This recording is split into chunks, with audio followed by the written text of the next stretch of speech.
धन्यवाद madam. Rotary club of Barshi आणि Rotaract club of Barshi यांच्या संयुक्त विद्यमाने आयोजित आजच्या या नेशन बिल्डर अवॉर्ड सोहळ्यामध्ये उपस्थित कार्यक्रमाचे अध्यक्ष श्रीयुत अनिरुद्ध साठी सर, सिल्वर जुबली प्रशाला बार्शी.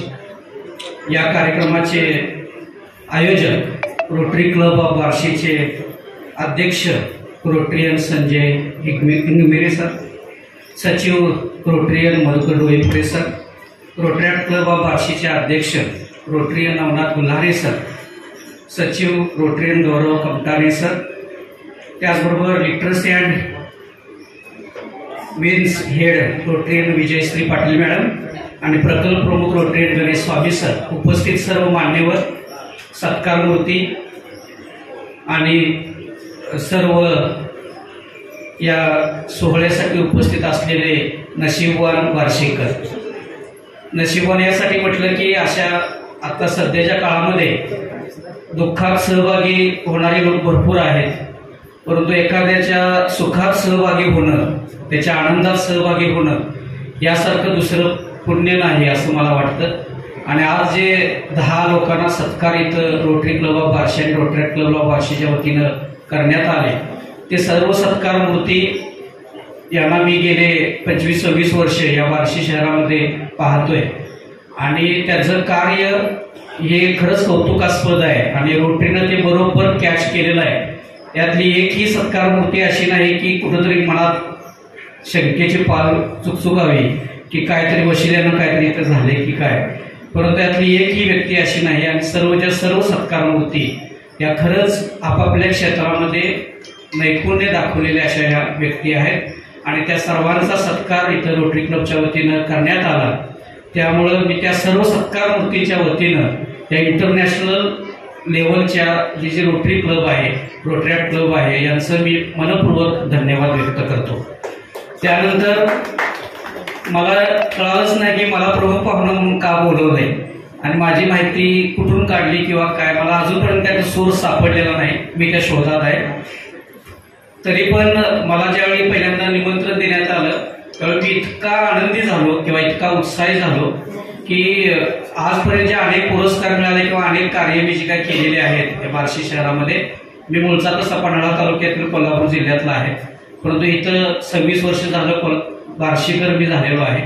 आणि या सगळ्या कार्यकाळामध्ये 25 वर्षाच्या कार्यकाळामध्ये मी असं काय केलंय की जेणेकरून मला इथं इतक्या मोठ्या ह्या इंटरनॅशनल लेवलच्या क्लबच्या कार्यक्रमाला आणि शिक्षकांचा सत्कार जे आदर्श आहे आणि असं म्हणतात की ज्याचा सत्कार करायचा, ज्याच्या हस्ते सत्कार केला जातो त्याचंही तितकंच काहीतरी भान असलं पाहिजे, सामाजिक भान असलं पाहिजे आणि त्या दर्जाचं तुम्ही मला समजलं त्याबद्दल खरंच मी भाग्यवान आहे आणि मी भगवंताला त्या संदर्भात नमस्कार करतो, आशीर्वाद घेतो. भगवंताचा हा आशीर्वाद मला मिळालेला आहे असं मी मानतो.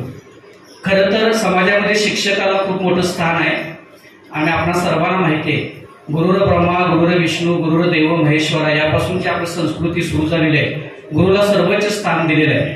खरं तर मी परवा एकदा व्हॉट्सअप युनिव्हर्सिटीमध्ये वाचलं, आता खरं की खोटं माहीत नाही कारण बरंच सोशल मीडियामधलं खरं किती खोटं किती माहीत नाही, म्हणून मी पहिल्यांदाच क्लिअर करतो की व्हॉट्सअपवर मी ते वाचलं की जपानमध्ये शिक्षकाचा आदर शिक्षक पुरस्कार म्हणून असा कधी सन्मान केला जात नाही, परंतु दैनंदिन जीवनामध्ये दैनंदिन वर्तनामध्ये त्या शिक्षकाला इतका सन्मान असतो की भारत देशामध्ये IAS होण्यासाठी जितके लोक धडपडतात त्याच्यापेक्षा किंबहुना अधिक शिक्षक होण्यासाठी जपानमध्ये लोक धडपडतात, कारण त्यांना त्या लेवलनं पाहिलं जातं, शिक्षकाकडं इतक्या आदर्शानं पाहिलं जातं.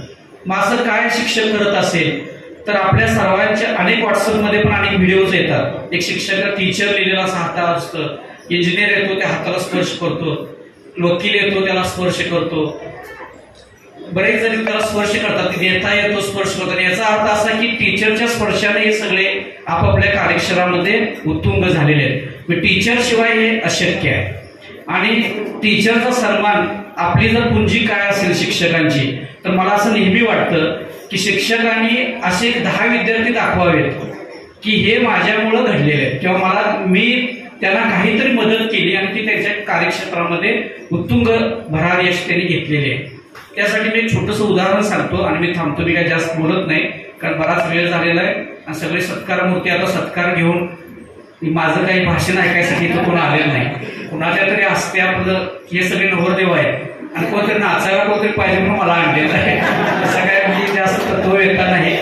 आणि तरी पण एक छोटासा शिक्षकाला किती सन्मान असतो ते सांगतो की शिक्षक जर अध्यापन सोडून बाहेरचं काम करत असेल तर आपल्या आताच सरांनी उल्लेख केला आपल्या तिरुपती सरांचा, आदरणीय तिरुपती सरांचा, त्यांच्या बाबतीतलाच किस्सा. कारण मी त्यांच्याबरोबर बरेच वर्ष काम केलं आमच्या महाविद्यालयामध्ये. त्यांच्याबरोबर एकदा गोव्याला जाण्याचं ट्रिपला आम्ही गेलो होतो. 7-8 आम्ही प्रोफेसर होतो. थोरात सर प्राचार्य मला माहिती असते, बरेच आम्ही 8 जण होतो आणि गोव्याला गेलो होतो पर्यटनासाठी, फिरण्यासाठी. गोव्यात कशासाठी जातो आपल्या सगळ्यांना माहिती आहे. तर आम्ही गेलो होतो आणि आम्ही टाटा सोमो गाडी घेऊन गेलो होतो, साधी आपली टाटा सोमो गाडी घेऊन. आणि सरांचा तिथे एक विद्यार्थी गुरुदास कामत, ते आपल्या गोव्यामध्ये सगळ्यात प्रमुख पोलीस SP का काय ते त्याला प्रमुख तो गुरुदास कामत, ते आपला BPEDचा सरांचा विद्यार्थी. त्यांना समजलं की सर येणार आहे. लगेच त्यांनी आम्हाला एंट्रीलाच एक फलटण पाठवून दिली त्यांची. पुढं कुठलाही याच्यामध्ये जरा सुद्धा मी जास्त सांगत नाही, खरं आहे घडलेलं सांगतोय. सर इथं नाही तरी मी सांगतोय. तर पुढे गाडी सायरन लावून आमच्या सोमोच्या मध्ये, आमची सोमोमध्ये इथली बार्शीतली सोमो भाडे तत्वावरची, आणि पाठीमागे एक गाडी असं करत त्यांच्या त्या पोलीस स्टेशन पर्यंत आम्हाला घेऊन गेले. एंट्रीलाच आले ते उपास राहिले होते पोलीस. आणि आम्ही असं तिथं गेलो, सायरन वाजला की गुरुदास कामत खुर्चीवर उठून बाहेर आले. ते बघा पुण्याचे गोवा राज्याचे पोलीस प्रमुख ते बाहेर आले आणि दारात सरांच्या अगदी साष्टांग नव्हत म्हणतात ना तसा घातला सरांना, तिरुपती सरांना. आम्हाला काहीच कळलं थोडा वेळ आणि आत घेऊन गेले.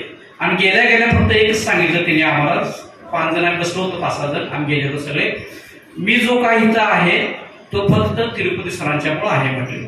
म्हणलं आम्ही असं काय घडलं, मी म्हणलं असं काय घडलं, सगळ्यांना तर आपण शिकवतोच, तुम्ही BPEDचे सरांचे विद्यार्थी, तुम्ही सगळ्यांना सरांनी शिकवलं नाही म्हणले. त्यांनी आउट ऑफ वे जाऊन, म्हणजे अभ्यासक्रम तरी शिकवलाच पण त्याच्या आउट ऑफ वे जाऊन त्यांनी माझं म्हणले PSI ला सिलेक्शन झालं होतं आणि PSI ची तोंडी परीक्षा होती, मौखिक परीक्षा, आणि नेमका त्या दिवशी विद्यापीठाचा BPEDचा पेपर होता.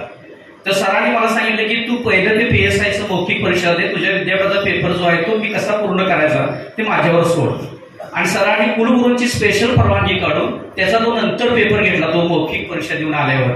आणि मग तो ते PSI पण झाला आणि परत BPED पण झाला. आणि BPED पूर्ण झाल्यामुळं त्याला परत त्याच्या अंतर्गत जे प्रमोशन्स असतात त्याच्यामध्ये त्या BPED डिग्रीचा उपयोग झाला आणि तो त्या पदापर्यंत हळूहळू प्रमोशननं पोहोचला.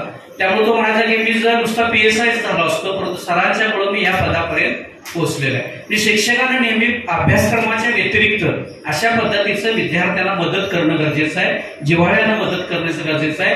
आणि जे शिक्षक असं आउट ऑफ वे जाऊन 11 ते 5 टाइम सोडून जे काम करतात ते सगळे इथं सत्कारमूर्ती 10च्या 10 आहे की त्यांनी कधीही घड्याळाकडे बघून काम केलेलं नाही, घड्याळाच्या पलीकडे जाऊन, अध्यापनाच्या पलीकडे जाऊन ते काम केलेलं आहे. त्यामुळे ते गौरव प्राप्त आहेत. आता बघितलं तुम्ही टीम की माळी सर आणि कोळी सर इथे उभा होते आणि तिची टीम लगेच किती ते विद्यार्थी अगदी प्रेमाने इथं आले होते, फोटो काढले, निघून गेले. माझं भाषण ऐकाय थांबले नाही असो, परंतु ते आले, त्यांनी जे फोटोचा जो सेशन घेतला ते अगदी वातावरण इथलं सगळं बदलूनच गेलं.